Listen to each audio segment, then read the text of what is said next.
Underworld एक ऐसी दुनिया है जहां पावर और फियर सबसे बड़ी करेंसी होती है, जहां लॉयल्टी एक दिन लाइफ सेव कर सकती है और अगले दिन बिट्रेयल डेथ ला सकता है। इस दुनिया के किंग्स द माफिया डॉन्स, जिनके एक सिग्नल पर शहरों में खून बहता था और जिनके नाम का जिक्र ही लोगों को डरा देता था। ये वो लोग थे जिन्होंने गवर्नमेंट्स को चैलेंज किया, बिलियंस अर्न किए और अपनी रूथलेसनेस से दुनिया पर अपना शैडो छोड़ा। आज हम बात करेंगे दुनिया के सबसे खौफनाक माफिया बॉसेस की। नंबर 10, लकी लुचियानो, इटली और यूएसए। चार्ल्स लकी लुचियानो को मॉडर्न ऑर्गेनाइज्ड क्राइम का फादर कहा जाता है। इटली से अमेरिका आने के बाद उसने 1920s और 30s में अपनी माफिया एम्पायर बिल्ड की। लुचियानो ने न्यूयॉर्क के ट्रेडिशनल क्राइम फैमिलीज को एक सिस्टम में यूनाइट करके द कमीशन बनाई, एक गवर्निंग बॉडी जो माफिया के रूल्स और डिस्प्यूट्स डिसाइड करती थी। ये सिस्टम आज तक यूएस माफिया का बैकबोन माना जाता है। लुचियानो की रूथलेसनेस इतनी थी कि उसने अपने दोस्तों तक को एलिमिनेट कर दिया जब उनकी लॉयल्टी डाउटफुल लगी, लेकिन उसका दिमाग इतना शार्प था कि उसने माफिया को एक बिजनेस एम्पायर बनाया। गैम्बलिंग, ड्रग्स, प्रोस्टिट्यूशन, सब ऑर्गेनाइज्ड और स्ट्रक्चर्ड। लकी लुचियानो ने अंडरवर्ल्ड को एक प्रॉपर कॉर्पोरेट सिस्टम बनाकर दिखाया और इसी वजह से उसका नाम अभी तक माफिया हिस्ट्री में इमॉर्टल है। नंबर 9, वीटो जेनोवेज, इटली और यूएसए। वीटो जेनोवेज को एक ब्रूटल और पावर हंग्री माफिया बॉस के तौर पर जाना जाता है। इटली से यूएस आने के बाद उसने 19 में अपना अंडरवर्ल्ड इन्फ्लुएंस बिल्ड किया। जेनोवेज की स्ट्रैटेजी सिंपल थी, जो भी उसके रास्ते में आया उससे एलिमिनेट कर दो। उसने अपने राइवल्स, अपने एलाइज, हट्टा कि अपने मेंटोर्स तक को किल करवा दिया ताकि वो टॉप पोजीशन तक पहुंच सके। उसने हेरोइन और नारकोटिक्स ट्रेड में अपना एम्पायर एक्सपैंड किया और इंटरनेशनल स्मगलिंग रूट्स क्रिएट किए, लेकिन उसकी रूथलेसनेस सिर्फ बिजनेस तक लिमिटेड नहीं थी। विटनेसेस को ओपनली मार दिया जाता और जो भी उसके खिलाफ टेस्टिमोनी देने वाला होता वो कोर्ट तक पहुंचने से पहले ही खत्म कर दिया जाता। जेनोवेज की ब्रुटैलिटी इतनी थी कि उसने अपनी फैमिली को यूएस के सबसे फियर्ड माफिया ऑर्गेनाइजेशंस में कन्वर्ट कर दिया। आज भी जेनोवेज क्राइम फैमिली अमेरिका की मोस्ट पावरफुल माफिया फैमिलीज में काउंट होती है। वीटो जेनोवेज का नाम इस बात का प्रूफ है कि माफिया में राइज करने के लिए सिर्फ इंटेलिजेंस नहीं बल्कि ब्लडशेड भी इक्वली जरूरी होता है। नंबर 8, दाऊद इब्राहिम, इंडिया और पाकिस्तान। दाऊद इब्राहिम का नाम एशिया के अंडरवर्ल्ड का सबसे बड़ा नाम माना जाता है। मुंबई के स्ट्रीट से राइज करते हुए उसने अपनी गैंग बनाई जिसका नाम रखा गया डी कंपनी। 1903 के बॉम्बे बॉम्बिंग्स के मास्टरमाइंड के तौर पर उसका नाम इंटरपोल के मोस्ट वांटेड लिस्ट में आया। दाऊद के एम्पायर में drug trafficking, extortion, contract killings और मैच फिक्सिंग तक शामिल है। उसके लिंक्स बॉलीवुड, पॉलिटिक्स और इंटरनेशनल क्राइम नेटवर्क्स तक फैल गए।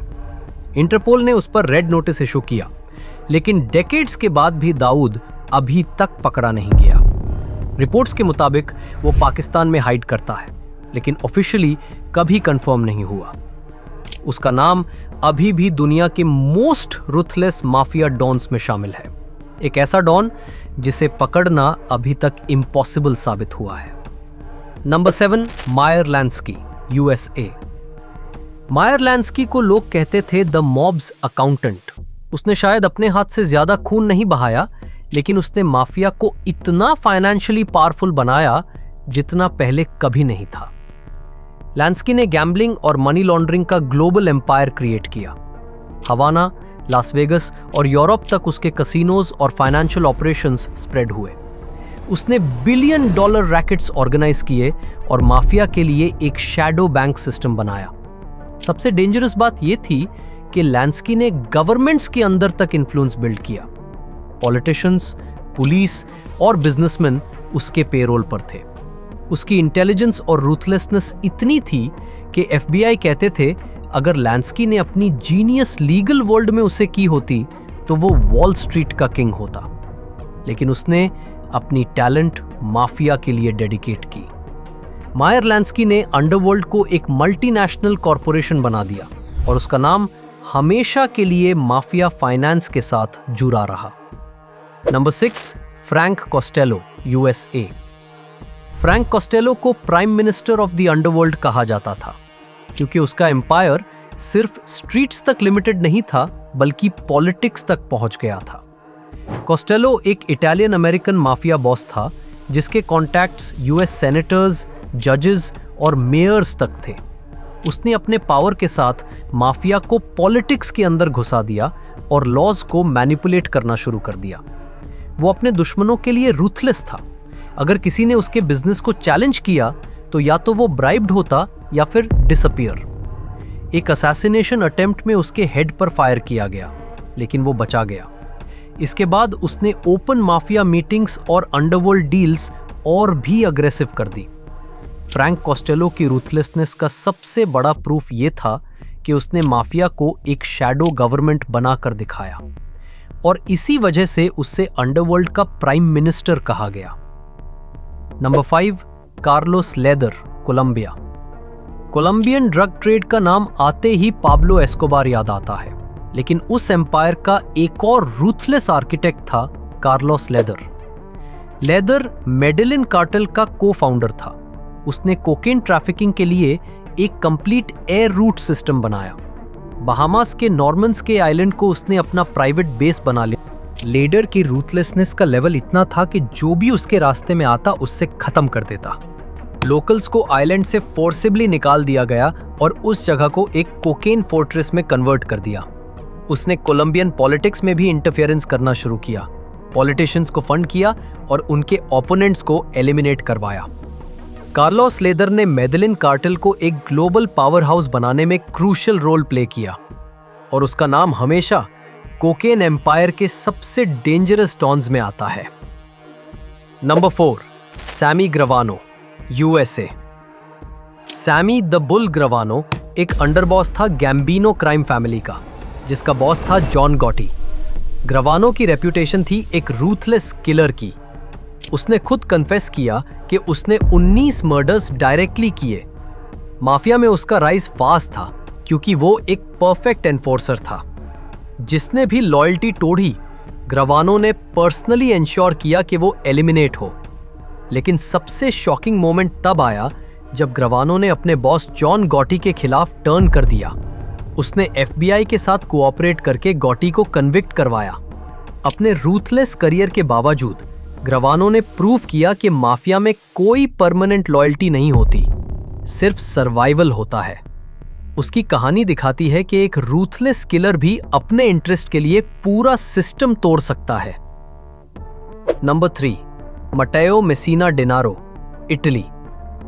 मटेओ मेसिना डेनारो को इटालियन माफिया का सबसे डेंजरस और इल्यूसिव बॉस कहा जाता है। सिसिलियन माफिया का लीडर होने के बावजूद वो डेकेड्स तक इंटरपोल से छुप कर रहा। डेनारो के नाम पर ब्रूटल मर्डर्स रजिस्टर है। राइवल्स, पॉलिटिशियंस और इवन इनोसेंट सिविलियंस तक को मार दिया गया ताकि वो अपनी पावर मेंटेन कर सके। उसने बॉम्ब अटैक्स प्लान किए जिसमें हाई प्रोफाइल जजेस और पुलिस ऑफिशियल्स टारगेट बने। उसकी रूथलेसनेस का सबसे बड़ा प्रूफ था एक चाइल्ड के किडनैपिंग और मर्डर का केस, जिससे उसने एक मैसेज दिया कि माफिया के अगेंस्ट बोलने वालों की फैमिली भी सेफ नहीं है।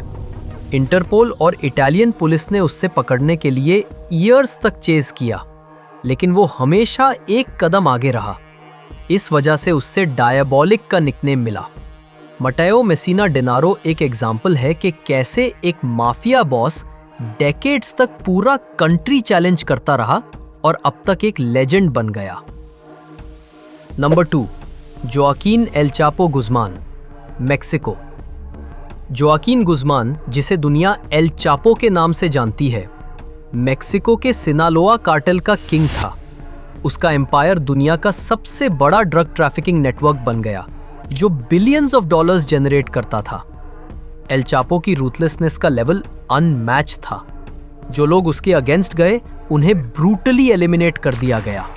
कार्टेल की वॉर्स में हजारों लोगों की जान गई, लेकिन एल चापो का नाम हमेशा माफिया हिस्ट्री के सबसे रूथलेस और कनिंग डॉन्स के लिस्ट में रहेगा। एक ऐसा बॉस जिसे पकड़ने के लिए पूरा मेक्सिको और अमेरिका की एजेंसीज मिलकर स्ट्रगल करती रही। Number 1, Pablo Escobar, Colombia. Pablo Emilio Escobar Gaviria, Medellin cartel का किंगपिन और दुनिया का सबसे नोटोरियस माफिया डॉन। 1980s में एस्कोबार ने कोकेन का ग्लोबल एम्पायर बनाया, जहां हर 4 में से 3 कोकेन शिपमेंट्स उसके कंट्रोल में होती थी। उसका एम्पायर इतना बड़ा था कि वो हर week hundreds of millions of dollars earn करता था, लेकिन उसके साथ ही उसकी रूथलेसनेस भी लेजेंडरी थी। उसने पॉलिटिशियंस, जजेस, जर्नलिस्ट्स और पुलिस ऑफिसर्स तक को एलिमिनेट कर दिया। उसकी पॉलिसी थी प्लाता ओ प्लोमो, या तो पैसा ले लो या फिर गोली। जो उसके साथ था वो रिच बन गया और जो उसके अगेंस्ट गया वो जिंदा नहीं बचा। एस्कोबार ने अपनी खुद की लग्जरी प्रिजन बनाई जिसमें पार्टीज होती थी, और जब गवर्नमेंट उससे कंट्रोल करने की कोशिश करती तो वो पूरा शहर बॉम्ब ब्लास्ट्स और असैसिनेशन से हिला देता। 1993 में फाइनली उसकी डेथ पुलिस एनकाउंटर में हुई, लेकिन एस्कोबार का नाम अब भी एक सिंबल है, एक रूथलेस माफिया डॉन जिसका टेरर और एम्पायर हिस्ट्री में हमेशा याद रखा जाएगा। ये माफिया डॉन सिर्फ क्रिमिनल्स नहीं थे, ये अपने अपने ज़माने के किंग्स थे। उनके एक डिसीजन पर शहरों का फ्यूचर बदल जाता और उनके नाम का जिक्र लोगों के लिए खौफ बन जाता। इनके एम्पायर्स ने बिलियंस कमाए, गवर्नमेंट्स को चैलेंज किया और उनकी रूथलेसनेस ने उन्हें इमॉर्टल बना दिया। और इसी वजह से आज भी उन्हें दुनिया के सबसे खौफनाक माफिया डॉन्स के नाम से याद किया जाता है।